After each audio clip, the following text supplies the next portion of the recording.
안녕하십니까. 차고영 목사입니다.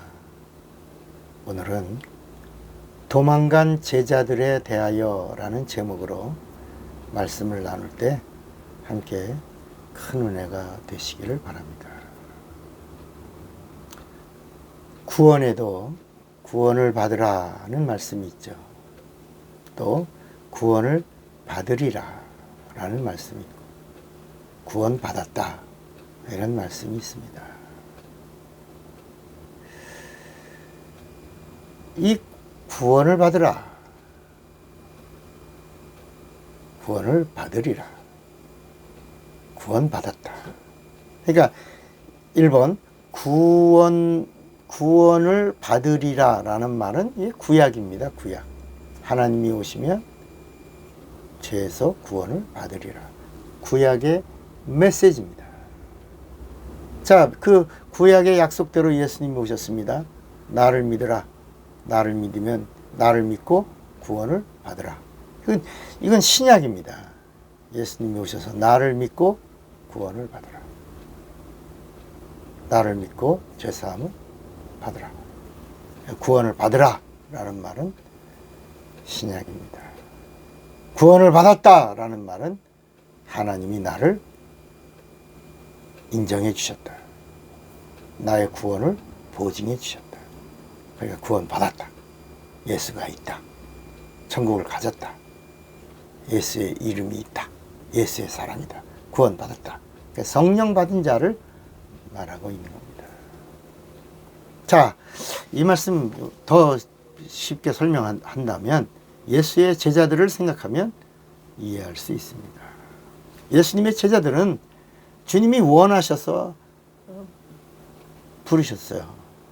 그리고 예수님이 부르실 때 나와서 예수를 믿고 따르고, 그리고 예수님과 함께 3년 6개월 동안이나 함께 하면서 훈련받은 제자들입니다. 그러나 예수께서 십자가에서 죽으실 때 모두가 다 도망갑니다. 제자 중 한 명은 예수를 세상 법정에다가 팔아버립니다. 가룟 유다죠. 그리고 제자 중 수제자라고 하는 베드로는 예수를 저주하고 맹세하고 부인하고 예수 부인합니다. 그리고 나머지 10명의 제자들 다 모두는 목숨이 두려워서 뿔뿔이 흩어집니다. 문들을 닫아 걸고 벌벌벌 떨고 있습니다. 이때 제자들의 모습은 신앙인이 아닙니다. 종교인의 모습입니다. 그리고 성도가 아닙니다. 신자들의 모습입니다. 성령을 받은 사실도 없고 아직 성령을 알지도 못하고 성령에 대하여 경험한 적이 없습니다. 우리는 여기서 예수 믿는 사람들에게서 신자와 성도를 구분해야 할 필요가 있습니다. 교회 다니는 사람들, 예수 믿는 사람들, 하나님을 섬기는 사람들 중에도 종교인과 신앙인을 분별할 줄 아는 지혜가 있어요. 그래서 은사 중에 영분별하는 은사가 있다는 것입니다. 혼적인 자와 영적인 자에 대해서 알아야 한다는 것입니다. 그리고 내가 지금 예수 믿는데 내 현 위치가 어디쯤 와 있는지도 잘 알아야 합니다. 우리가 어떤 유원지 같은 데 가면, 공원에 가면 거기 지도가 있고 현 위치 이렇게 나오죠. 신앙인도 마찬가지입니다. 내가 신앙인인지 종교인인지 내 위치가 내가 크리스찬인지 리얼 크리스찬인지, 내가 신념으로 사는지 신앙인으로 살고 있는지, 내 현 영적인 위치를, 내 포지션을 한번 살펴봐야 합니다. 염소와 양인지, 염소인지 양인지, 오른편에 서는 자인지 왼편에 설 자인지, 이것을 구별하는 지혜가 있는 자가 되어야 할 것입니다. 자, 예수 믿으면 신자가 됩니다. 그죠? 신자는 누굽니까? 혼적인 사람입니다. 내 혼을 총동원한 겁니다. 이걸 인격이라고 그래요. 인격은 지정의를 다 이렇게 함께 한 겁니다. 내 의지를 총동원해서 예수를 나의 그리스도, 구세주로 환영하고 영접했습니다. 신자입니다.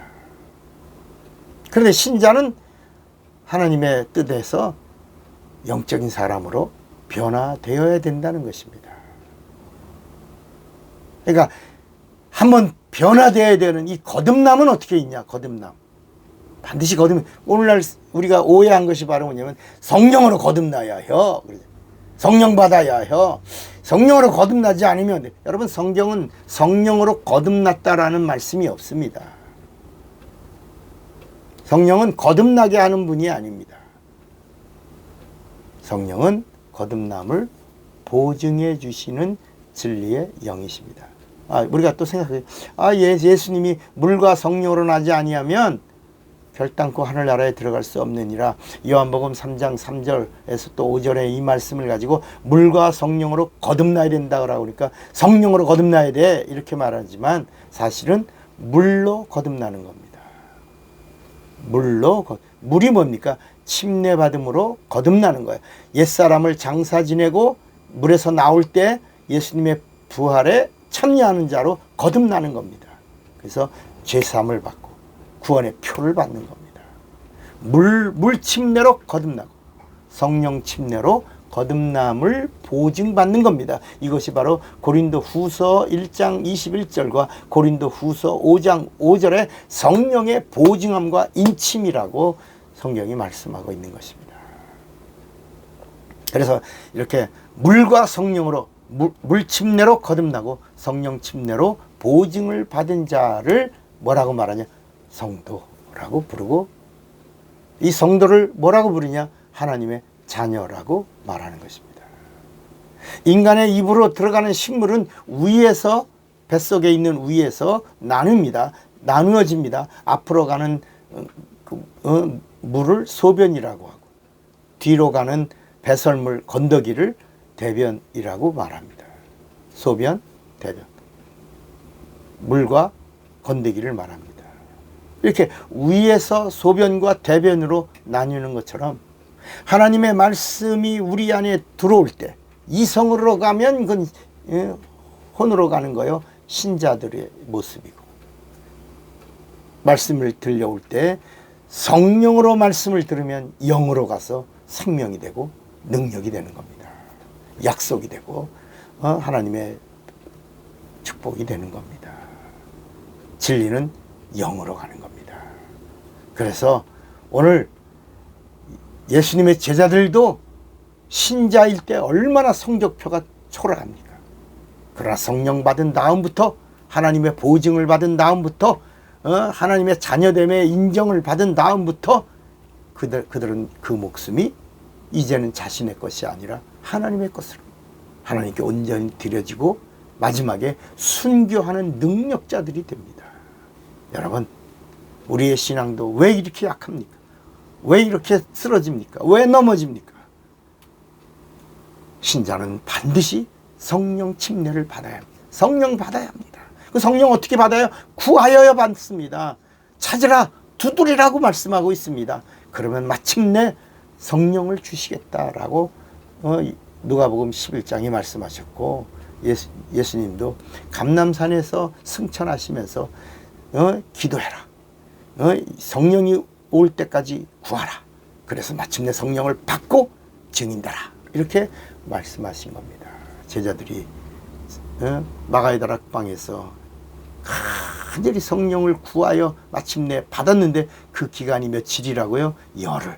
열흘 동안 간절히 전혀 기도에 힘쓰고 성령 받기를 구하다가 성령 받고 난 다음부터 비로소 위트니스 증인으로서 살기 시작한 겁니다. 그래서 제자들이 성령 받은 다음부터 사도로 불려지게 된 것입니다. 차고영 목사입니다.